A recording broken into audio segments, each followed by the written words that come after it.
Nous voyons souvent plus facilement ce que nous ne voulons plus que ce que nous voulons réellement. Nous savons qu'un rythme ne nous convient plus, qu'une relation nous épuise, qu'une situation est devenue difficile à supporter ou que nous ne pouvons plus continuer à agir contre nous-mêmes. Nous ne savons pas toujours, en revanche, ce que nous souhaitons construire à la place. Pourtant, ce que nous ne supportons plus nous donne déjà une indication.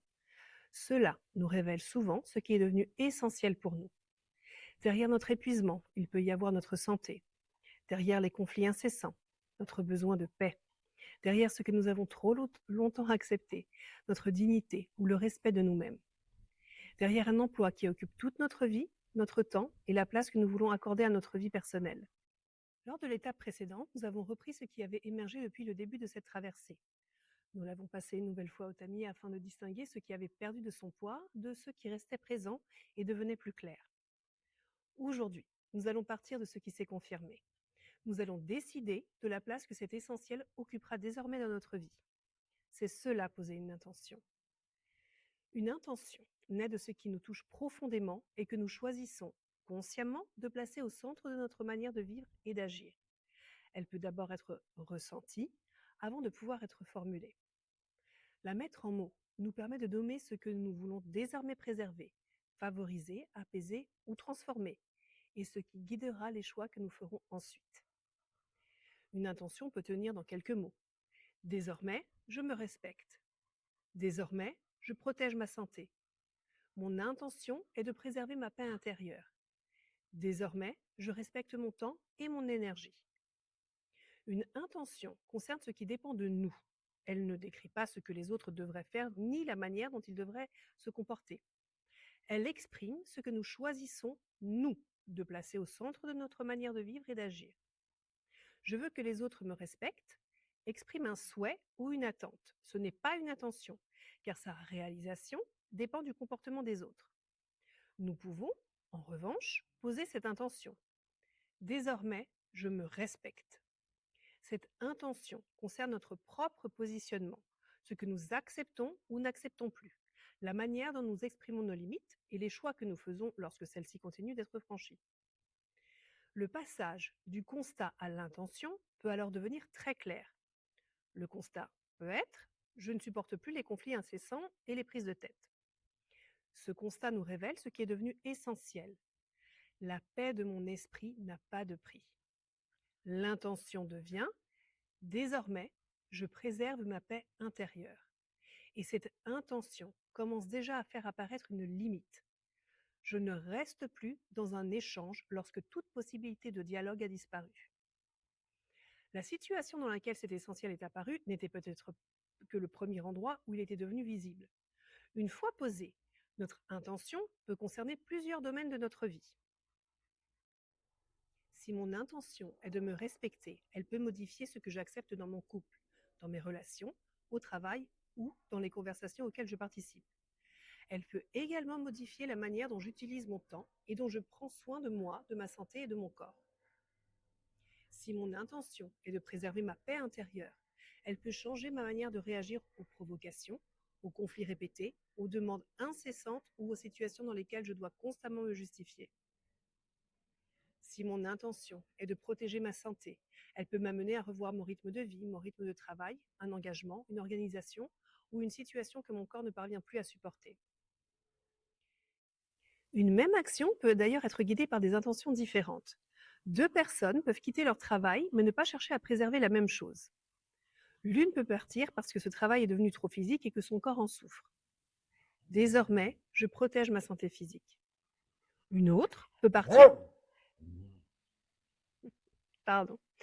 Une autre peut partir parce que l'ambiance dégrade depuis longtemps son équilibre. Désormais, je préserve ma santé mentale et ma paix intérieure.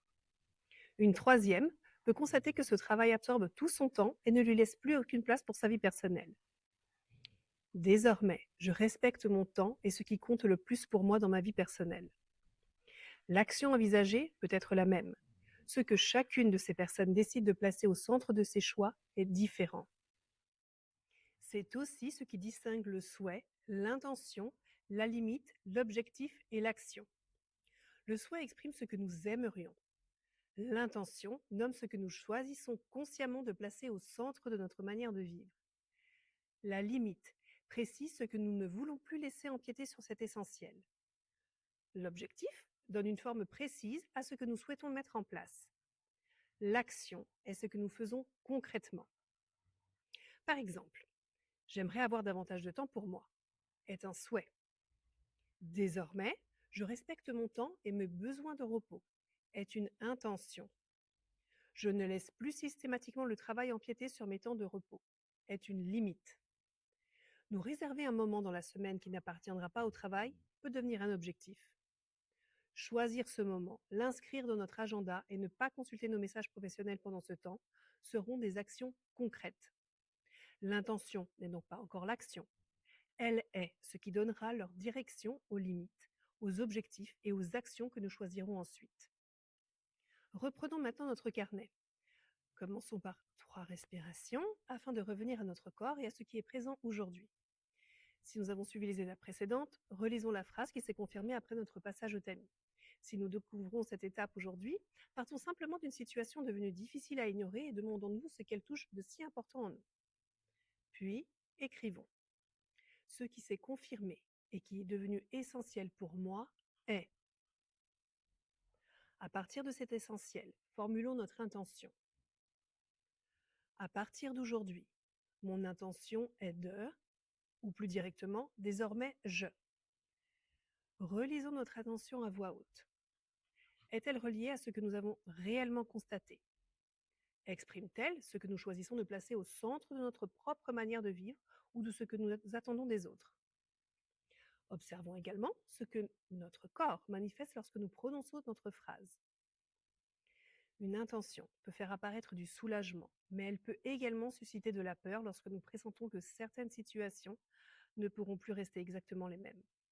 Cette peur ne signifie pas nécessairement que notre intention est fausse.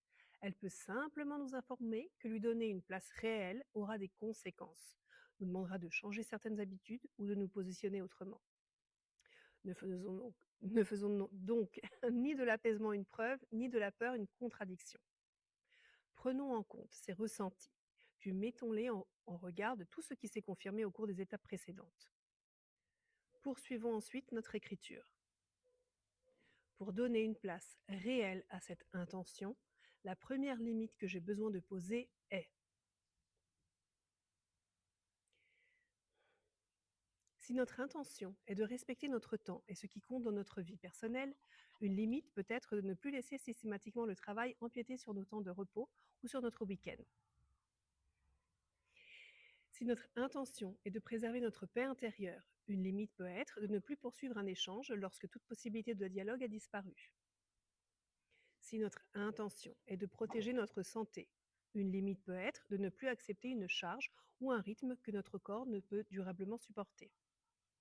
Si notre intention est de nous respecter, une limite peut être de ne plus faire semblant de ne pas entendre une parole ou de ne pas avoir un comportement qui nous atteint. Ces limites nous montrent ce que notre intention vient réellement modifier. Aujourd'hui, nous posons notre intention et nous commençons à reconnaître les limites qui en découlent. Lors de la prochaine étape, nous choisirons une seule de ces limites et la première action concrète par laquelle nous commencerons à donner une place réelle à notre intention dans notre vie.